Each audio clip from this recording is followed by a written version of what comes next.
మీకు దేశభక్తి ఉందా? మరి దేశభక్తి ఉంటే దేశం గురించి కుసంతైనా తెలుసుకోవాలి కదండోయ్! ఇప్పుడు అలాంటిదే కుసంత చెప్పడానికి నేనొచ్చానండోయ్. వినండి. పూర్తిగా వినండి. వినిన తర్వాత నచ్చితే లైక్ చేయండి, కామెంట్ చేయండి. ఇంకా నచ్చితే షేర్ చేయండి. ఇదిగో ఇప్పుడు కనిపిస్తుంది కదా!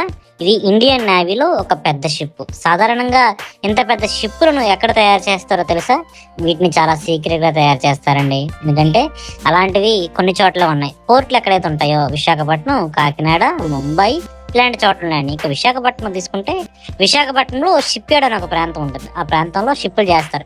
ఇంత పెద్ద షిప్పులను తయారు చేసిన తర్వాత సముద్రంలోకి ఎలా వదులుతారో తెలుసా? ఈ విధంగానే ఒక మెషిన్ ఉపయోగించి షిప్‌ను మొత్తం పూర్తి చేసిన తర్వాత ఒక జారుడు బండలో మనం ఏ విధంగా వెళ్తామో ఆ విధంగా షిప్‌ని సముద్రంలోకి ఎలా వదులుతారు. అలా వదిలిన తర్వాత ఇంజిన్ సహాయంతో పూర్తిగా కూడా సముద్రంలోకి ఆ సముద్రంలో నుంచి అలాగా పడవలాగా ఈ పెద్ద పెద్ద షిప్పులు వెళ్ళిపోతాయండి.